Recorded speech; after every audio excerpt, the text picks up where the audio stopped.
Welcome to Fortress on a Hill. I'm Henry. I'm Danny. I'm Kagan. We're three leftist veterans that aim to expose the reality of the U.S. military's multiple wars abroad and to illuminate the damage military service does to Americans. American presidents throughout U.S. history have used American military and diplomatic power to force regime change of democratically elected governments around the world. Most veterans come from families vested in prior service, and American generals choose their own, ensuring diversity of thought never interferes with American warmongering. How can we stand by and do nothing while our military kills and destroys lives the world over, while telling Americans that all this death and destruction protects them from terrorists when nothing could be more false? Fortress on a Hill aims to change that. All right, hey listeners, another great episode ahead of us today. You may have noticed, and I've been mentioning it every week, that our interview guest game is just totally up. I don't know if it's the pandemic or we're picking up buzz, or I've just made a lot of friends in the quote-unquote capitalized movement. But we've had some awesome folks, and we've really been bringing on a variety of sort of activists, intellectuals, straddling both lines, and today is really no exception to that. We have Kevin Zeese here from Popular Resistance, and this is a new site that we're going to talk about that's really picking up, I think, a lot of readership in the sort of alt-left and really also libertarian media space, which is just so vital. I first came across Kevin not only through his willingness to, publish a lot of my work, especially some of my longer and historical work over at Popular Resistance, but also just the site in general, especially in the wake of sort of Truthdig going the way of the temporary or permanent dinosaur. Popular Resistance has really been important to me personally, but much more importantly to the wider sort of movement and the media space. We first kind of went digitally, quarantine face-to-face at an Free Julian Assange vigil that some of you may have seen a couple of weeks back. And our sort of complimentary banter and his just wide-ranging analysis was largely what made me think of having you on, Kevin. So thanks very much for that.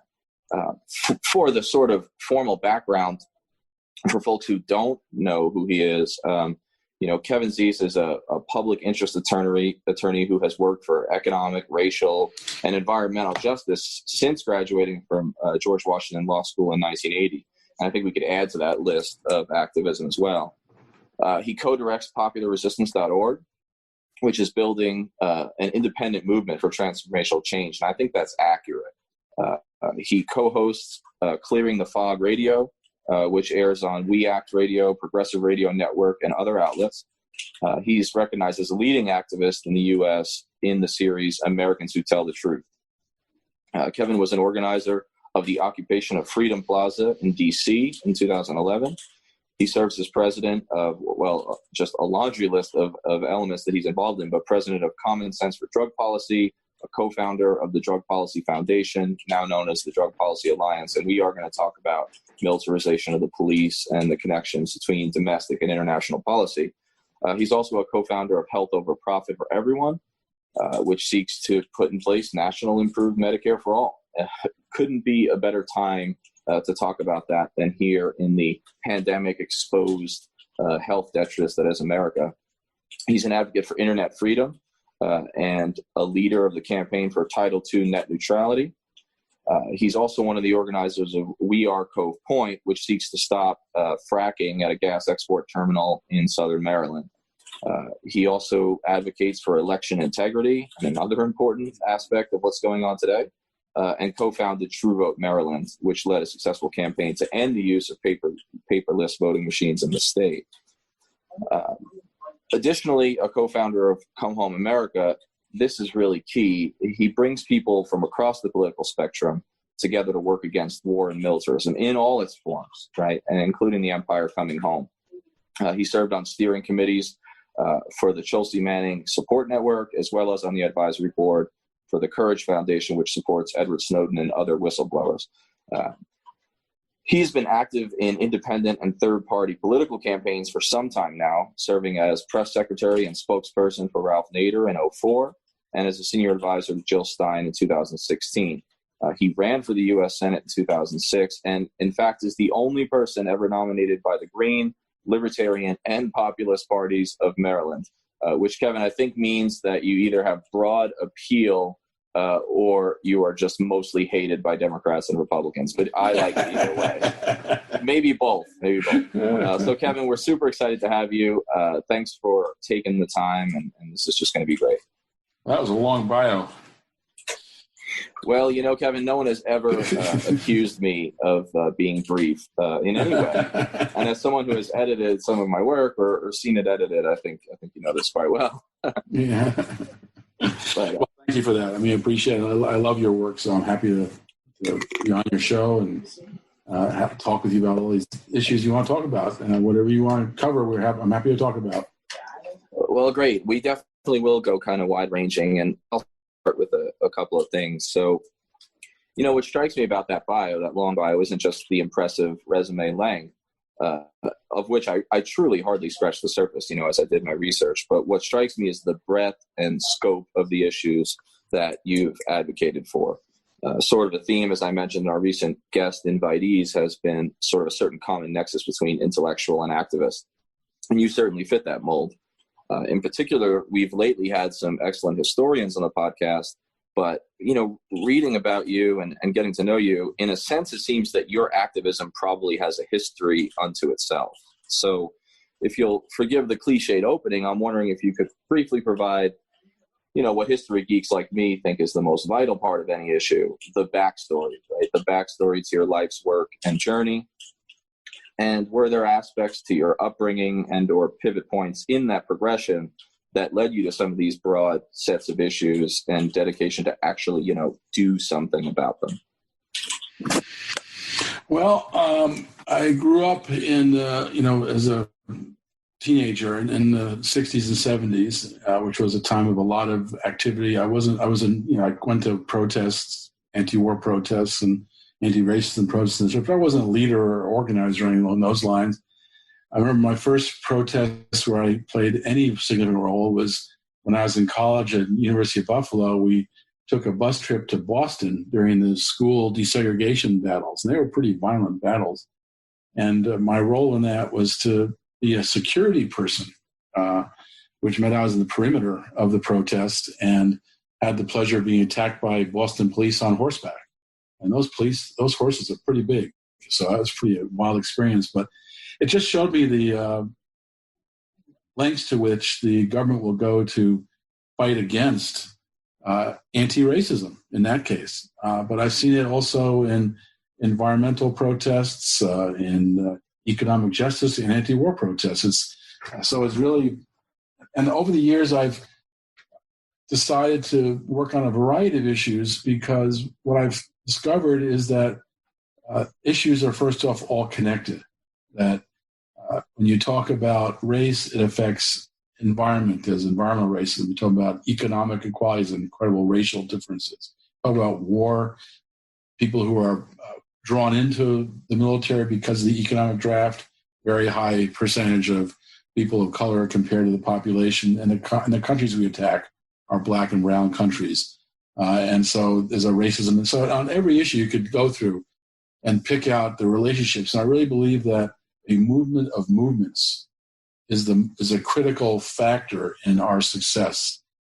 Some of the most successful projects we've worked on, like stopping the Trans-Pacific Partnership, which was the largest corporate trade agreement in history. President Obama was talking with 600 corporate advisors, but negotiating this agreement in secret.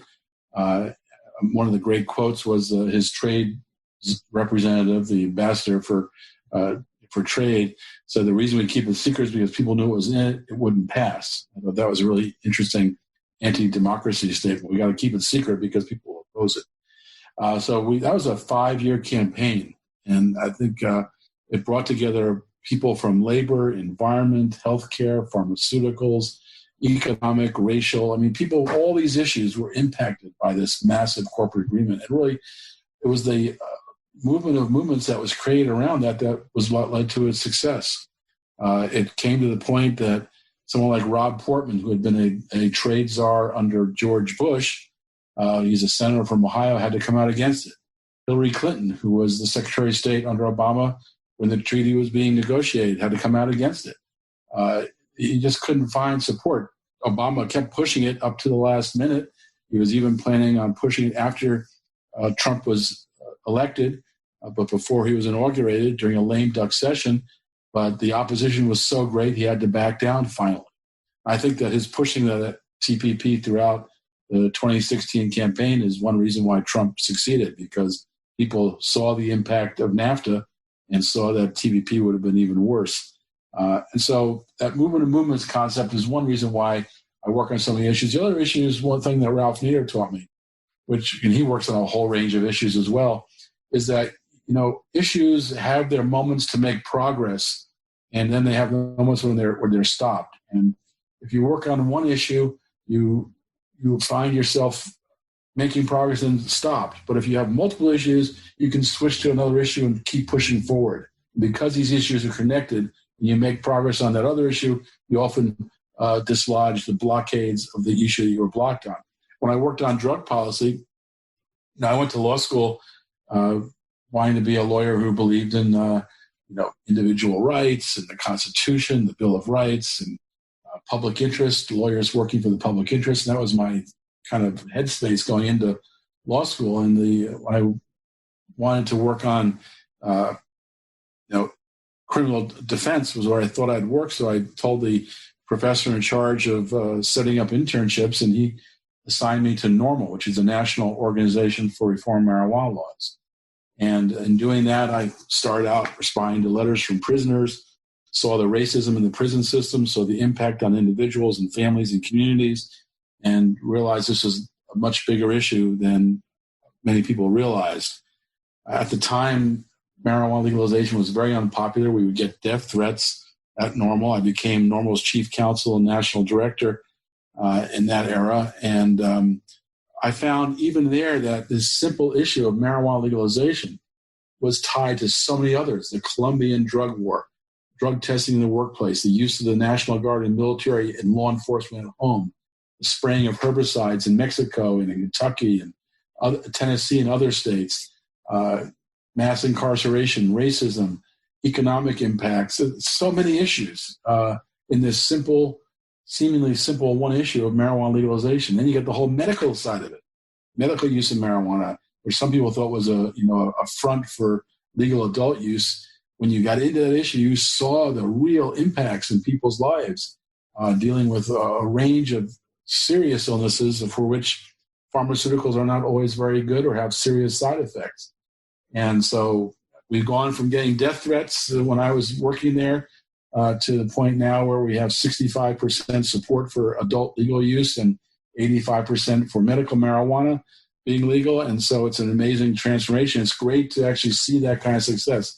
So everywhere I've worked, on every issue I've worked on, I've seen connections to other issues, and I've seen that no one person makes a difference, but you have to bring people together.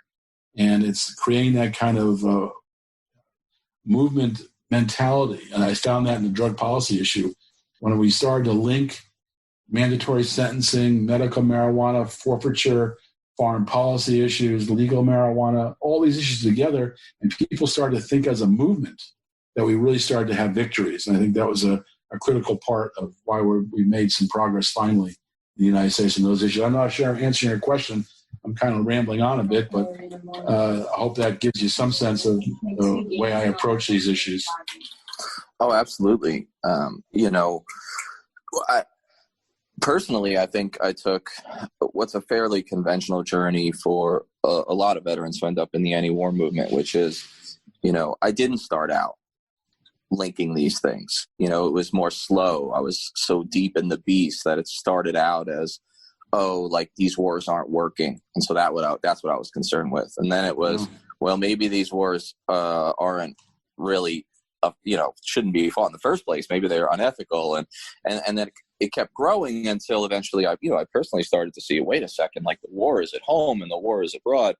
And I really like your use of the marijuana issue there, because it is one of those seemingly rare, but maybe not so rare, even for a pessimist like me, although I don't know if that's a fair term, but it's one of those rare victories, right? Which happen, and maybe we don't even notice them, because you're right. I mean, there's been such a sea change on that issue. I can't even imagine how that must appear to you from the start. So building on sort of all that awesome personal and professional context, I'm going to dig in specifically to the foreign domestic thing. I'm super impressed by your consistent linkage, as you mentioned, of the domestic to the international in all American systems and policies. And I think systems being the key word, it's frankly refreshing. I mean, there's a lot of talk these days about what I think the kids call intersectionality. Now, obviously, I'm just playing the curmudgeon there, because whether in academia, where we used interdisciplinary as our kind of preferred term, or activism, the sentiment and the strategy is clearly vital to success, and also just basic respect for the collectives. However, in practice, there are still far too many folks that are sort of stovepiped in their pet cause, or even more so method of advancement. And of course, here I'm thinking of the academics who increasingly write books discernible only to each other, and then turn into pumpkins if they show up at a rally, like their students, right? Oftentimes, unfortunately, not all of them.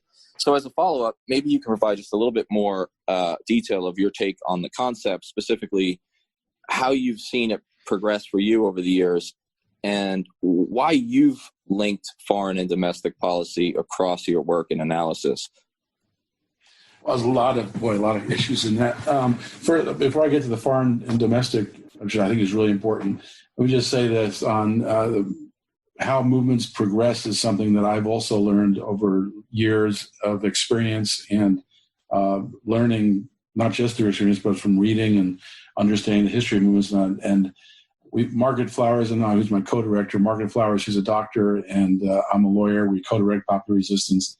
We've put together a movement school, how social transformation occurs. If you go to popularresistance.org, on the top you'll see school. It's a web-based school, 8 classes with lots of reading materials if you want to read those, 8 video classes, each an hour long, and it really goes through how movements succeed. And there's a lot, we can talk much more about that, because I think it's really important right now, because we're going into a decade, the 2020s, especially with the COVID virus and the economic collapse. But even before that, we saw this. The 2020s will be a decade of transformation, because there are so many crisis issues the country is facing, from our never-ending wars to inadequate health care to poverty and housing issues, education issues, whole range, race issues. They're just at incredibly crisis levels now. And as a result, we are going into a period of potential significant change. But to do so, we have to really be conscious of what we're doing and what we're facing. And that's why we did this school on how social transformation occurs. On the foreign domestic issue, one of the groups I work with is UNAC, the United National Anti-War Coalition, and their view of war is stop the wars abroad and stop the wars at home. Because the wars abroad, we see these never-ending wars that started after 9/11. We see a foreign policy that goes back almost to the founding of the country that's based on militarism. First, in the manifest destiny of taking large chunks of all indigenous land and large chunks of Mexico to create the lower 48. And that was long-time wars for the founding of the country, and manifest destiny has really given birth to U.S. empire, which is the largest empire in global history. We have at least 800 military bases, probably 1,200 military bases and outposts. Hard to count them because the government doesn't really like to let those numbers out.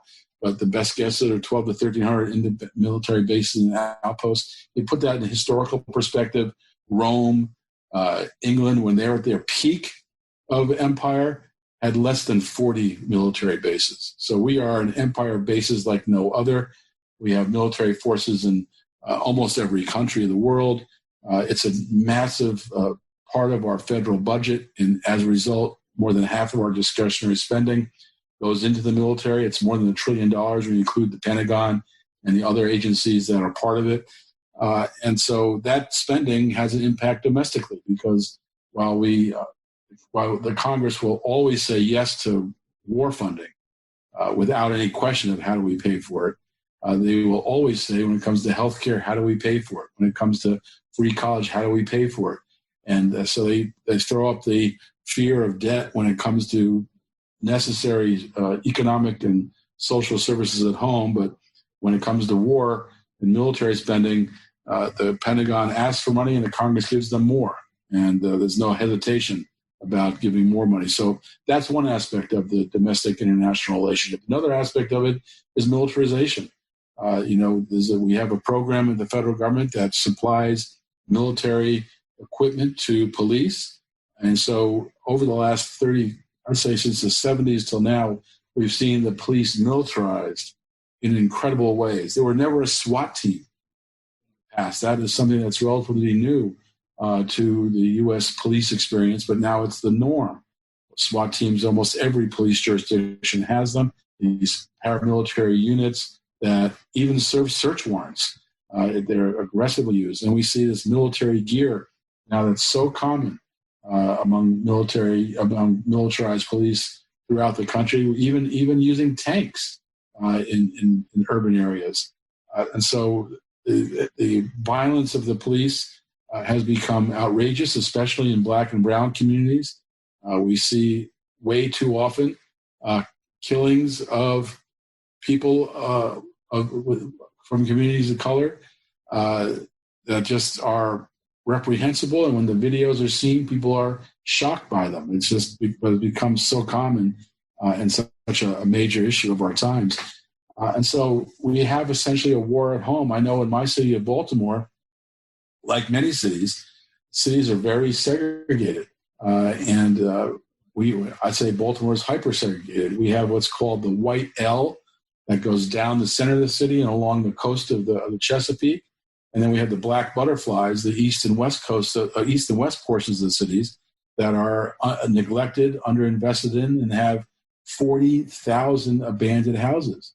And people in those communities are lacking jobs, lacking income, but they're not lacking in police. The police are there to essentially keep people in those Black Butterflies so they don't invade the White L.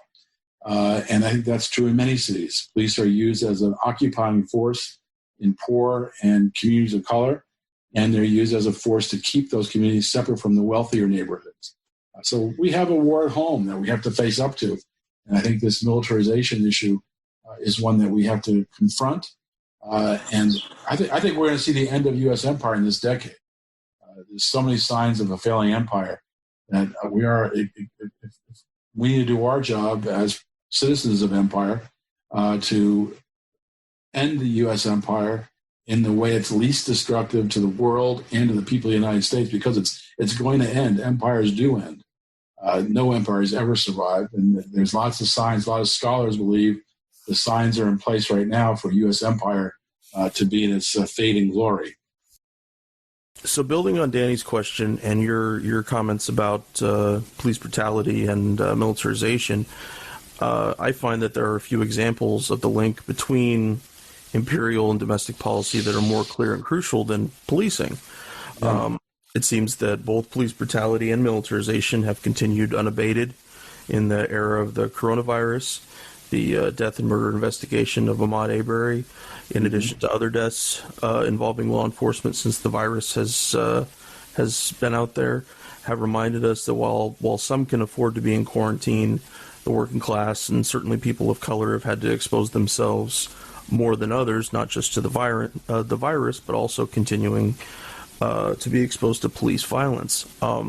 Alongside that, there have been numerous law enforcement-related anniversaries recently. I'm thinking of the 50th anniversary of the first SWAT team mission by the LAPD interrating the Black Panthers. Kevin, I'm sure you're very familiar with it, which wounded 6 people and began the era of police militarization as we know it. Shortly followed, just a bit later, by the Kent State Massacre that saw 4 innocent students dead at the hands of the National Guard. So, Kevin, how have you viewed police brutality and militarization in our current time of coronavirus? Do you see any change possible in this era, possibly from some of the newer progressive DAs that have been making some bigger changes? And as far as advocates for peace and anti-militarism, where do you think the focus should be when it comes to critically advocating for good habits in police officers?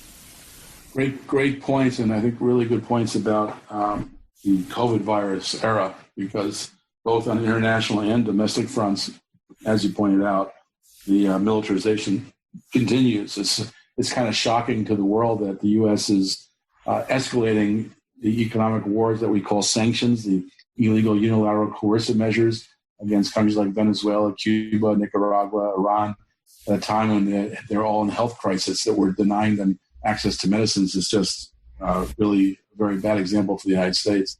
I think in this COVID crisis era at home, it's going to be, we've seen in New York City, for example, that 84% of those arrested for violating stay-at-home orders and the 6 foot rules and the not wearing masks have been black. There's incredible pictures of white police going to white neighborhoods in New York, handing out face masks, while in black communities they arrest people for not wearing face masks. And so the racist police enforcement has been very obvious during that time. And I suspect that this COVID virus, you can see also in the response to the militarized protests of these kind of right-wing protests in Michigan, where the protesters brandish weapons and even go into the state house with weapons. You don't see police really pushing back well against that and allowing that to go on. And so there's some real interesting conflicts there, some inconsistencies. And the racism, this COVID virus, has really magnified so many of the issues of inequality, class warfare, racism, domestic militarization, lack of access to health care. All these issues have been magnified. These were all problems that existed, but with the COVID virus and the economic collapse, they're all being made brighter for everybody to see. I think that's going to lead to significant change. You asked for potential for change. I see great potential for change. It's been really kind of striking. There have been several hundred wildcat strikes since March in the United States. Barely reported in the media. Of course, those militarized right-wing protests to open up the economy, they get a lot of attention because that's consistent with the goals of those who want to get the economy and profits rolling again. But those who are frontline workers who are facing risk at work and not provided with protective gear, not provided with hazard pay, they're actually going on strike. And there have been hundreds of strikes now. And there are all range of kinds of workers, not just, you have the service workers, you have the food providers, you have fruit growers, transit workers. A whole range of workers have been going on strike. And we've also seen rent strikes, people saying that they can't afford rent and food, and so they're not going to pay their rent, and urging rules to protect renters from having to pay rent during this crisis and avoid eviction during this crisis. And at the same time, there's now a general strike campaign, which Popular Resistance is helping to organize. You go to popularresistance.org, you'll see a slider at the top of the page about how you can participate in a general strike. It's a campaign that on a monthly basis, people will do a day of strike as well as support the rent strikes and support the wildcat strikes that are happening. So I see a lot of activity, even in this time of people being required to stay home, people being very creative in protesting on a whole range of issues and doing it in a way that is safe regarding the spread of the virus, at least most of the protests, the more progressive ones, but all sorts of activity potential, including calls to de-incarcerate, to let people out of jails. We have so many people in prison in the United States. You know, with 4% of the world's population, we have 25% of the world's prisoners, and half those prisoners are nonviolent offenders. Many of those are not convicted. They're in because they couldn't pay their bail.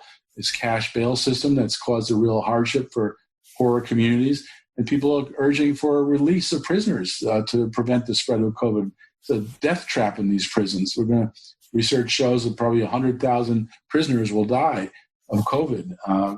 So there's a calls for that. So I do see lots of possibility. My view is that this comes from the people. The reason we've seen a few district attorneys elected who are stopping the prosecution of marijuana and sometimes other drug cases that are prosecuting police officials is because people have organized for it. People have created the political environment for it.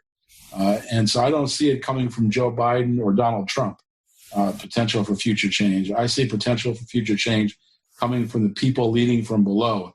And that's why this general strike campaign is so important. It's something that's new in the United States, the idea of a general strike. And it's obviously difficult during the time of COVID and economic collapse, but it's also essential. And it's because it's a campaign, it's going to grow. People are going to get more skilled at it.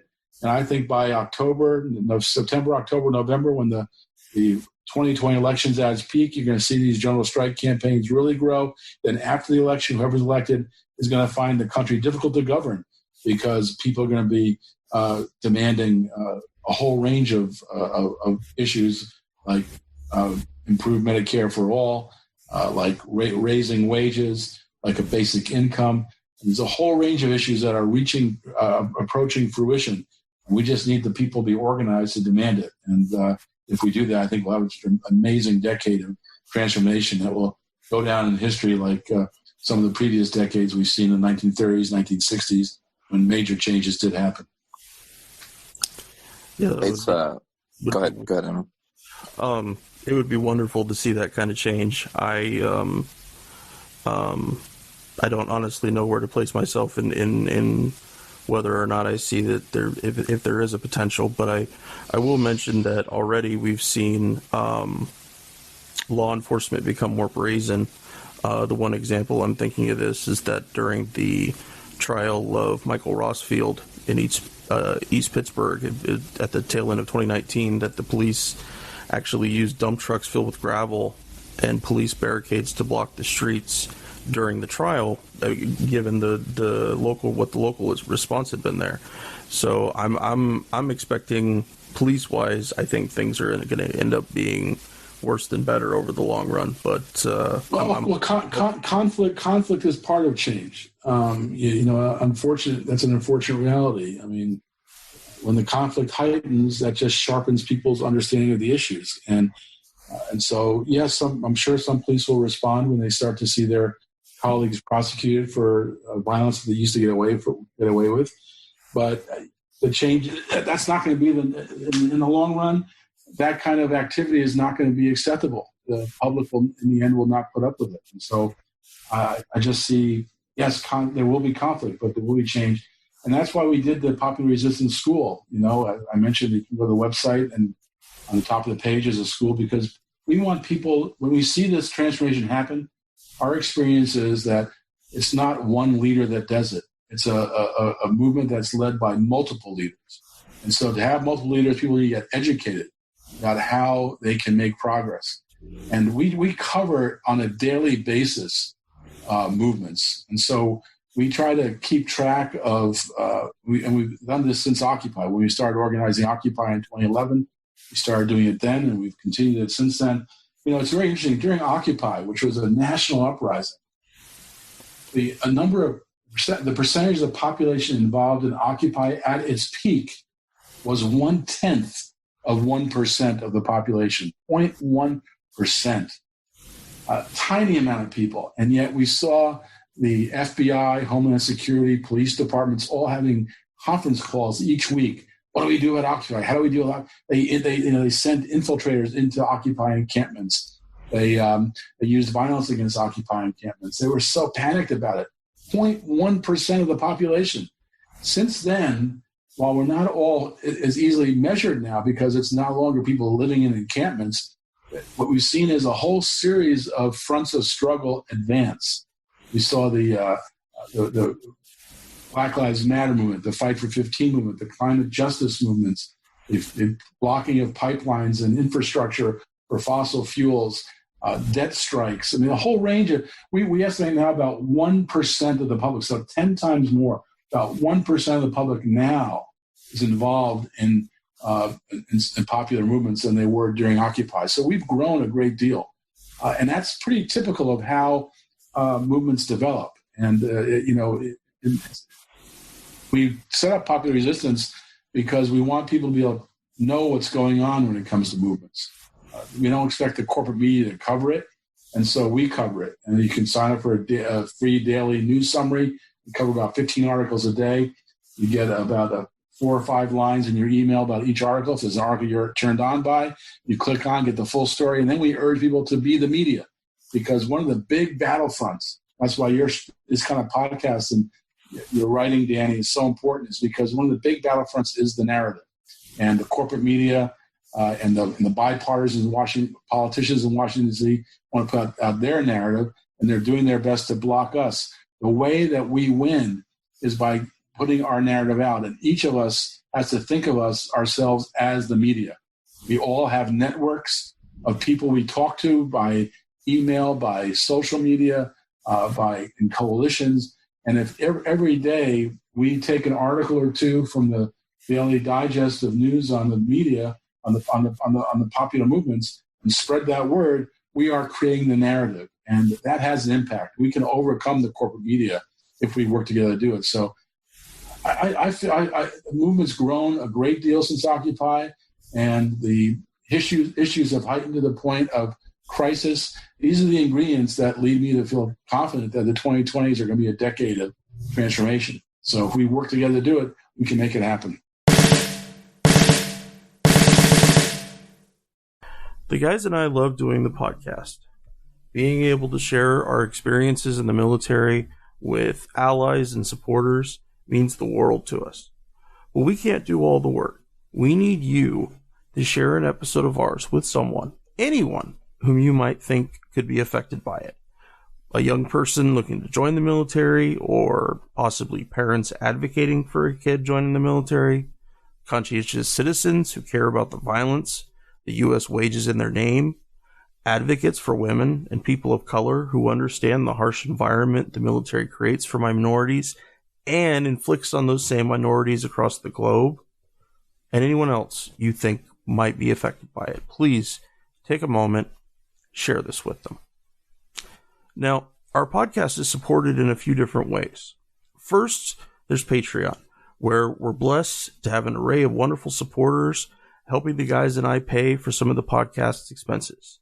Those who contribute $10 a month or more will be mentioned right here as an honorary producer of the podcast, helping keep you, our listeners, stocked with new episodes. But you don't have to contribute $10 a month to help us.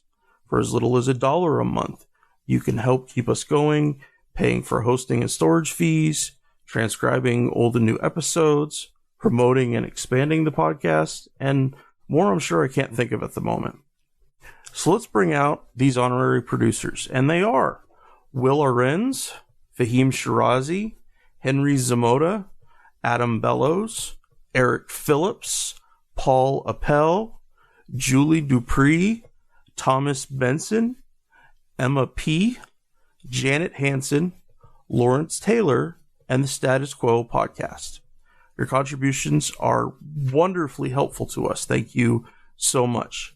However, if Patreon isn't your style, you can contribute directly to us through PayPal at paypal.me/Fortress on a Hill. Or please check out our store on Spreadshirt.com for some great Fortress merch. And do understand that if you can't afford to contribute to us, that doesn't bother us at all. This is a hard time for everybody, and we just want to make sure that what we share gets to as many people as possible. And now, let's get back to the podcast.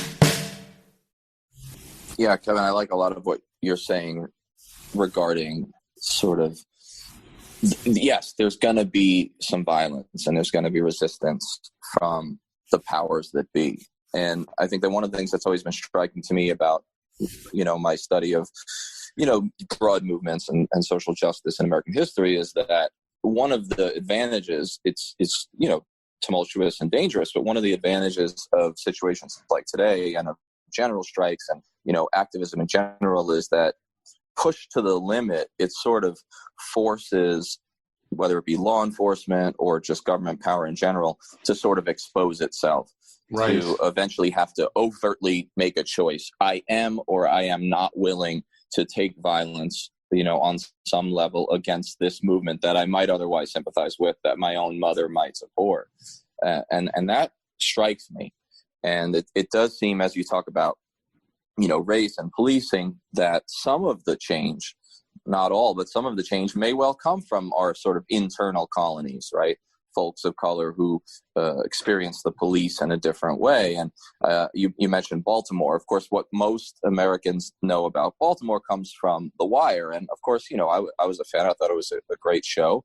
But one of the interesting things about The Wire is, you can watch 5 seasons, and the characters in sort of, the drug game in West and East Baltimore, I mean, they never really go to the Inner Harbor except in like one episode. And there really aren't any white folks that they interact with that aren't police. And it strikes me, I'm not from Baltimore, that, well, those sorts of folks don't experience that part of Baltimore at all. And so there's this idea of sort of two Americas. And that go ahead, please. No, I was going to say, there's a lot of truth in that, and there's a lot of truth in that for every city.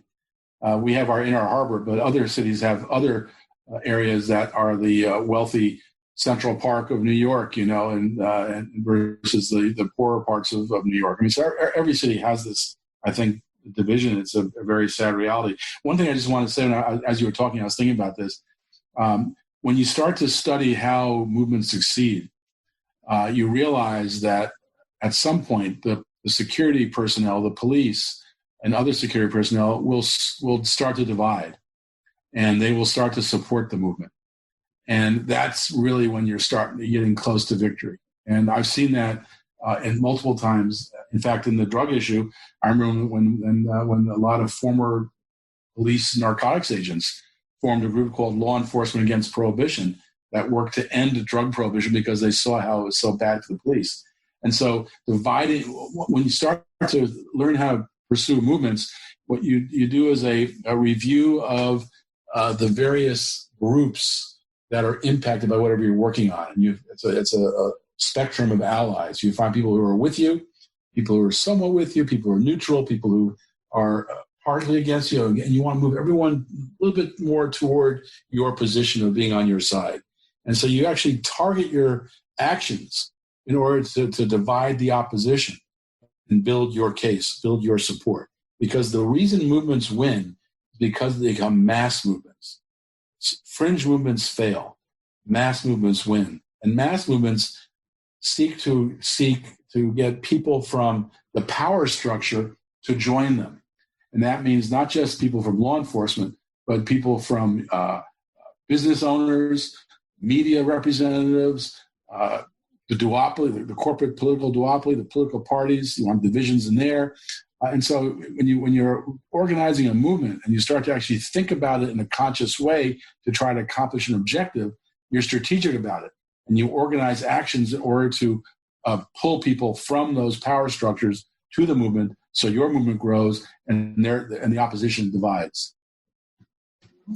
Yeah, absolutely. And I agree that there is something afoot in terms of, agents of the empire starting to divide. For the first time, really, in the last couple of years, I've noticed I can't even really find all that many military folks. I'm talking professional military guys that I know who are willing to defend the broad contours of the empire in any real way. I mean, they may say, oh, well, we can't retreat or this or that or, at the margins. But there's not really a lot of professional soldiers are just at the point where they're saying, okay, I'm not going to bother to really defend this. That's and right. Like you mentioned with that happening in law enforcement. And there is always that, daisy in the rifle barrel moment, right, where the soldier or the cop refuses to shoot. So, pivoting back to the foreign and domestic connection, something I really want to talk about, and it really does relate to the drug war. We're told by the mainstream media and by the government mainly that what's going on in Venezuela is directly related to this drug war, right? That somehow Nicolas Maduro, the gangster drug, trafficker, is responsible for every, heroin overdose on the street in Staten Island, where I'm from, right, where we have an epidemic. And so turning to Venezuela specifically, because I know you have some expertise here, one of the things that jumped out about to me in your remarks at our joint Assange vigil were the stories you told about your role in protests on this concern, particularly surrounding the embassy, to the Trump team's flagrant support of the unelected and demonstrably unpopular Juan Guaido coup attempt last year in Venezuela. Instructively, I think for our listeners, that all went down before the latest mercenary madness, the former Green Berets of, I can't remember the name of the Silver Corps or whatever. And you're like, guys I would not want to sit down and have a beer with, right? And not my kind of soldiers. My own sense, as you likely saw in my latest column for the American Conservative, is that absurd as it was in many aspects, this aborted coup, I think we dismiss it at our kind of collective peril, due to it being wholly consistent with Uncle Sam's sort of past imperialism in the region, and also that it reflects so many of the broader aspects of what's, a not so new, but new American way of war that we see developing, right? The use of contractors and proxies. So I've labeled the Venezuela debacle more one of foreboding than farce. Admittedly, though, I do a better job in the piece of the deep backstory, right? Because that's kind of what I know, than the immediate one. So I was hoping maybe you could sort of do two things for us. Frame what happened in the context of the last several, but particularly the last couple of years in Venezuela, and then, sort of respond to my nascent thesis regarding what it portends, if anything. And do tell me if I'm way off, because I'd be delighted, frankly, if this is more of a one-off than a reflection of, past and present proxy war.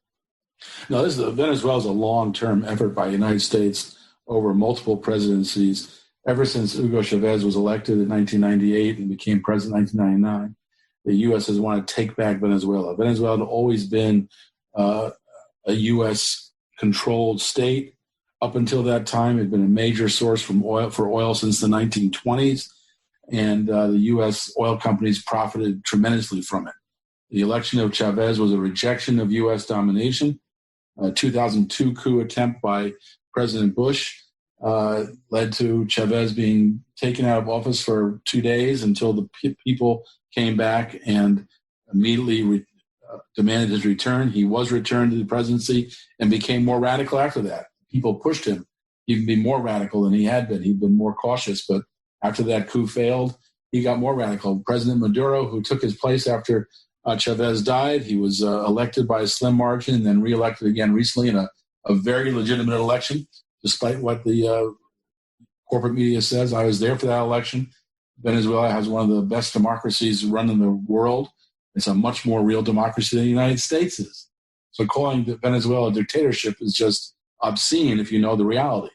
Venezuela has 95% registration rates, trying to get 100%. They make sure that voters have voting machines that make sure that people don't wait 4 or 5 hours in line like they do in the United States to vote. It's much more efficient. And they have voting machines that are foolproof as far as fraud goes, because they're both electronic ballot and a paper ballot that's reviewed by the voter and then put into a ballot box. And what they do that no other country does in the world is they, on election night, at every polling place, they do a selection of 54% of the machines, a random selection, 54% of machines, and they count the paper ballots for each of those machines in public.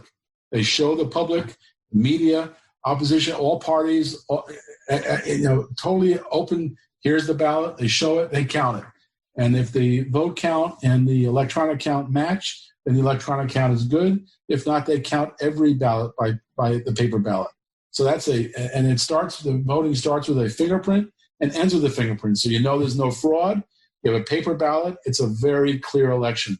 And the U.S. knew they were going to lose that election. So they tried to create a boycott of that election, but it didn't work. We still had a turnout that was about equivalent to what the United States has for our presidential races, which is low for Venezuela, but it was still equivalent to that. And there were more than 200 election observers from around the world for that election, and they unanimously agreed it met all the standards of democracy under international law. So calling Venezuela, and that's just part of the story about Venezuela's democracy has much more to say about it. It's really goes down to the grassroots level and developing a direct democracy, not just a representative democracy, which is a fantastic evolution I'd love to talk about, but we probably don't have enough time to go into all those details. As far as this recent, it was a farce, this recent attempt, and the U.S. was clearly involved. As much as Pence says there was no direct involvement, well, that's a nice code for there was indirect involvement. But they had multiple bases in Colombia where these mercenaries were being trained. There's no way the U.S. was not aware of that. There's a DEA agent who was one of the people arrested in this event. There were two former U.S. paramilitaries who were arrested in the event. There's absolutely no way the U.S. did not know about this. In fact, the U.S. probably funded it. In fact, Guaido's name is on the contract.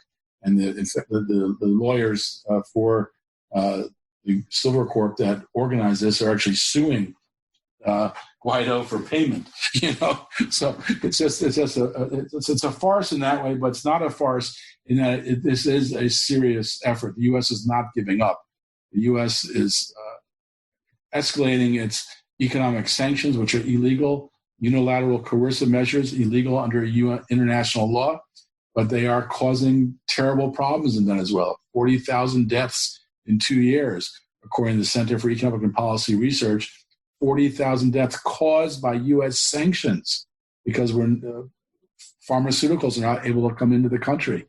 Venezuela had one of the strongest pharmaceutical manufacturing markets in Latin America before these sanctions, but because of the sanctions, they were unable to get the precursors for some of the pharmaceutical drugs, and half their pharmaceutical industry had to close. And so it's just a real devastation. But the people of Venezuela are not giving up. They're rallying around Maduro. He's getting more popular. He's doing an amazing job of creating more than 3 million social housing units, 3 million units of housing, each family about 4 people. That's 12 million people get free housing in the midst of this economic war. 12 million people out of a population of 32 million get free housing, even in the midst of the economic war. They provide 6 million boxes of food and kitchen utensils each month to households. Again, 4 people per household. That's 24 million households, 24 million people getting those boxes of food and other supplies. What was the U.S. reaction? The U.S. reaction is to sanction those involved in providing those supplies. I mean, that's the craziness of the United States. Sanction people for providing food in Venezuela.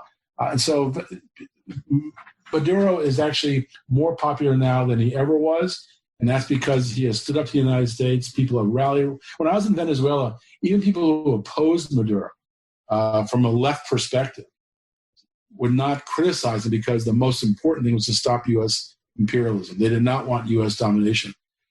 As far as the drug charges go, even the DEA's own maps on how drugs come to the United States show that Venezuela is a minor player. In fact, Venezuela kicked out the DEA in 2004, and since that time, they've increased their seizures of drugs because the DEA was really focused more on regime change than on drug enforcement.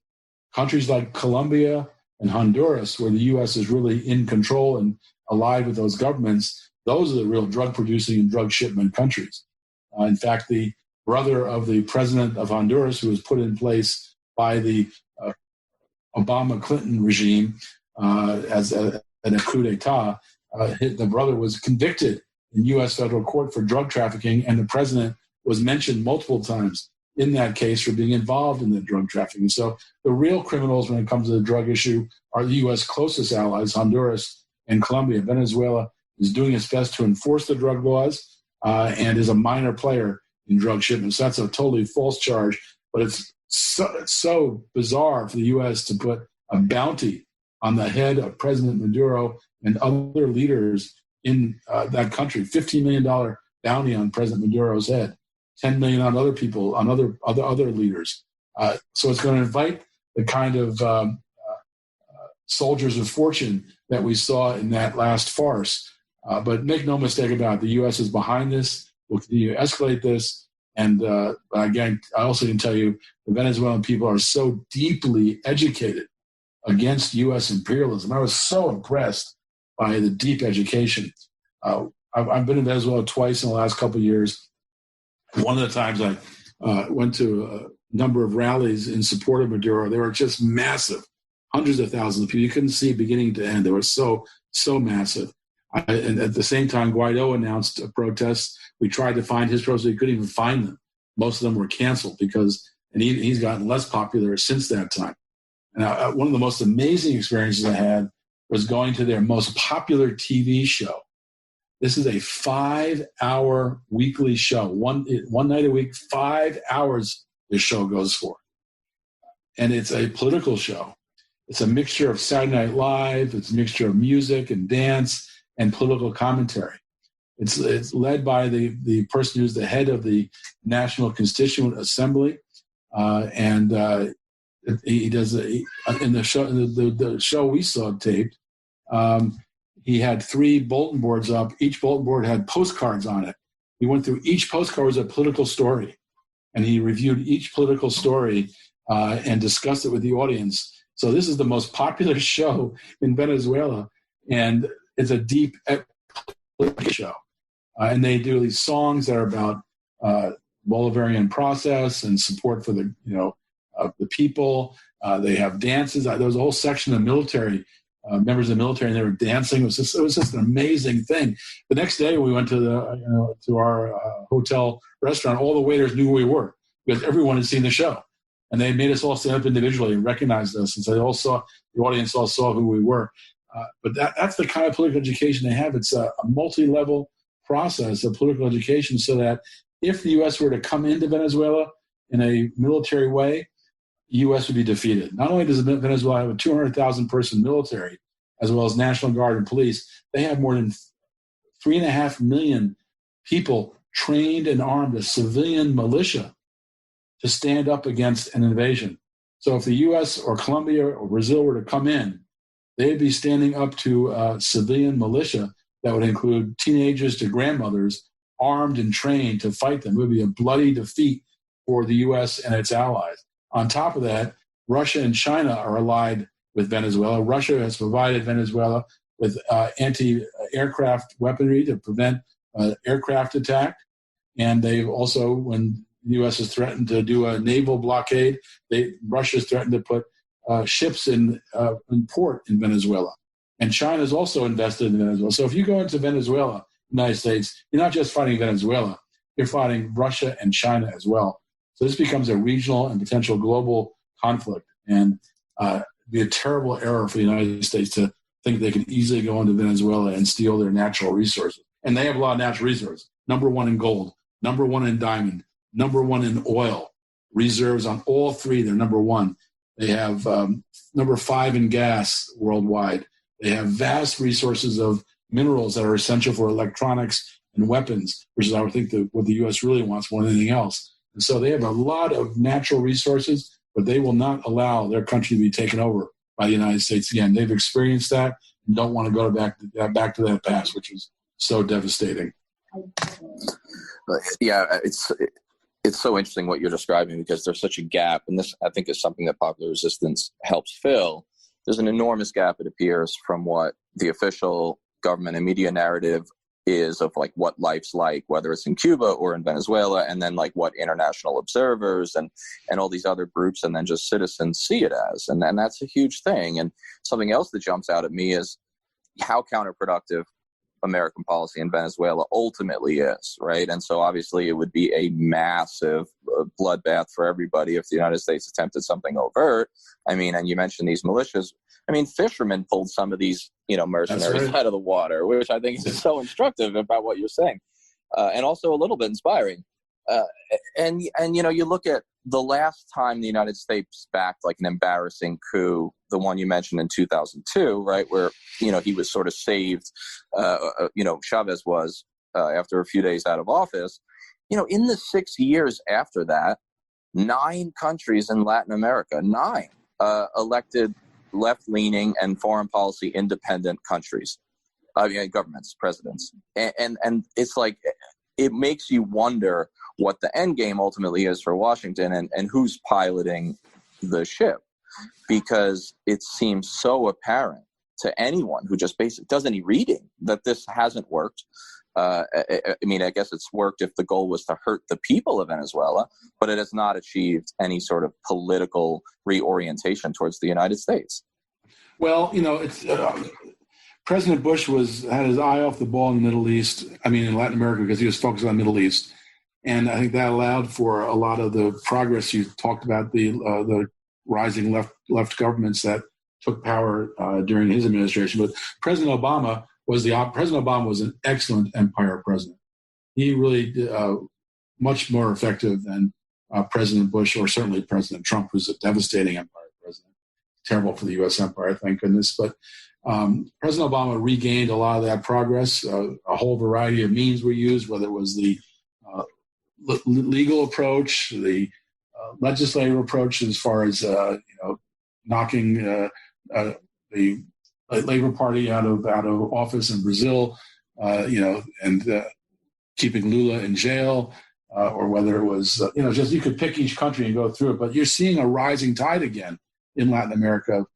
A strong undercurrent in the countries that the U.S. has taken back are in conflict, and if the people get the power, they will return those left governments. And Venezuela is so key, because if Venezuela stands up and succeeds against this onslaught that began to escalate under Obama and then is escalated more under Trump, if they succeed, it's going to be a symbol to other countries. And that's really one of the major reasons why the U.S. is not giving up, is that they can't have the symbol of a country succeeding in breaking from U.S. empire and doing well on its own. That symbol is just too dangerous. Now, it plays in a geopolitical sense because Russia, China, Iran, and other countries are coming to the aid of Venezuela when they're under attack by the United States, because we're going through an age of ending of U.S. unilateral domination and U.S. hegemony to an age of multilateralism, not just the major powers, but also smaller countries joining together. And so I think it's a much more interesting future internationally, and a much more democratic future internationally, when dollar diplomacy is weakened. We're seeing it get weakened constantly now, as the U.S. has spread sanctions to cover 1/3 of the population of the world. Countries are now joining with each other to fight against U.S. sanctions, finding ways around Wall Street and creating their own tools for trade that doesn't include the dollar. And so it's very self-defeating for the United States when it keeps attacking with attempted dollar domination. It's just not working. And then the U.S. military is so bloated and so weighty that our country, the economy just can't handle it any longer. And with this COVID crisis and global economic collapse, it makes it even more difficult for the U.S. military to fund it. And you mentioned some people in the military turning against the military. Well, that COVID outbreak, and this is not, there was just that one recent example in Vietnam, and where the captain of the ship was fired, and the shipmates all stood up for him, and now they're talking about bringing him back, and it's just an amazing mess of the troops saying no to the military leadership. It's just, and that's just one example. You're seeing COVID is a big problem in the Navy, and that's because it's not built for preventing outbreaks. It's built for everyone sleeping close to each other, eating together, and that's a kind of a maiden hell for virus. It's going to mean virus is going to spread rapidly. So the U.S. military is in very deep problems, and the U.S. is in deep problems around the world as countries unite against U.S. attempted domination. Even Europe is starting to break. Even Europe. The attempt to divide Europe and Russia, that's starting to falter. You saw it recently with the massive military exercise that was going to be against Russia that was canceled because Germany said no. You can't use our country for that. You saw with the efforts of trying to stop the pipeline from Russia to Germany. Again, it's going forward. So even with all that, you're seeing divides. Now, the U.S. really sees the big threat as China, and that's why they're trying to use COVID to escalate conflict with China. This nonsense story that the virus started in the Wuhan lab, which has been disproven. We have an article on Popular Resistance today about that. In fact, The escalation of conflict with China is a response to China becoming the global power through its Belt and Road Initiative that connects China with Europe through Middle East and through Africa, through Russia. And that is the future of the economy. And the U.S. is very afraid of that because that will be what drives the economy in the second half of this century. And the U.S. is doing its best with this COVID virus to really turn the world against China. But I'd be surprised if it works. China is very smart in how it handles these crises, and they've handled the virus at home well. And they're also just increased their funding to the World Health Organization while the U.S. has cut back. So China is rising in the face of U.S. mistakes. Yeah, this is totally vital. And so as we sort of, get ready to close out, I want to transition using some of your points. I mean, I think you're pointing out some of the obsolescence of some of the key tools of empire, right? Whether it's, you can't fight a pandemic or climate change with an aircraft carrier or a tank. And, even NATO and some of these old alliances are showing themselves as a little bit obsolete as they're taking an independent road, almost like you wonder if there'll be a new non-aligned sort of movement that takes on the mantle even stronger than it did, at Bandung in 55. This is all important. And then one of the other things that strikes me as potentially obsolete, and I'm outing myself a little bit here, is the duopoly, because you mentioned how Obama kind of waged a counter offensive after Bush left, and specifically in Latin America. And so you saw the coup in Honduras, and of course the remarkable citizen resistance that's still ongoing to that coup. But he supports that coup, the madness in Brazil that we're of course seeing with Bolsonaro's deadly farcical response.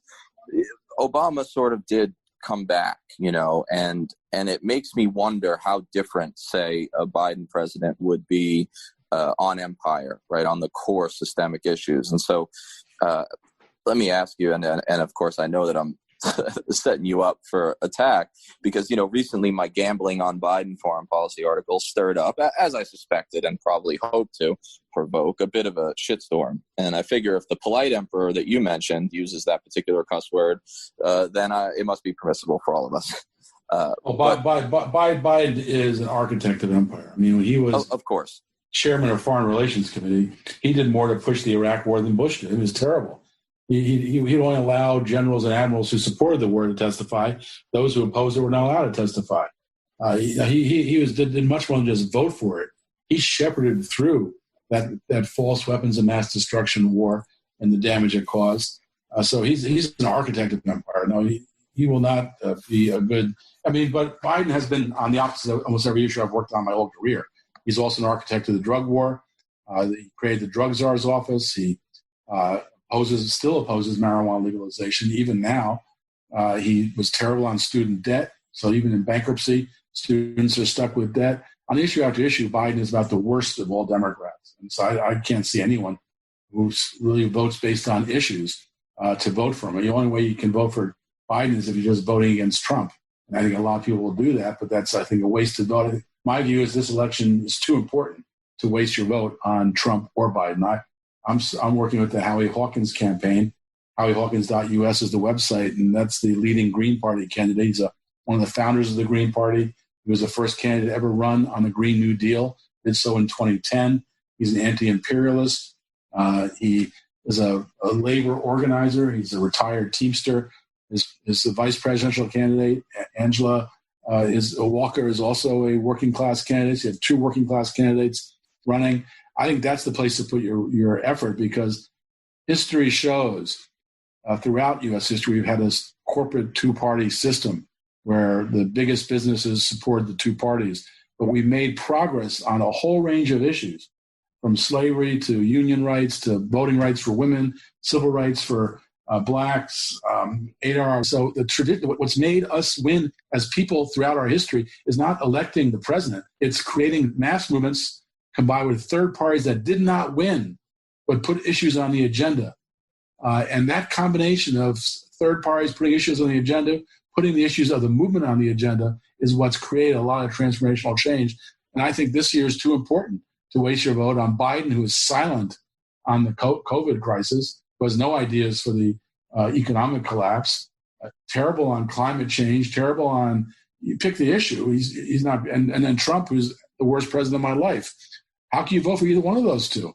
It's a choice of two Wall Street corrupted politicians when we have crises that we're facing. We need to build a movement and get our movement issues into the agenda through a third-party campaign. So that's why I'm supporting Howie Hawkins, the Green Party.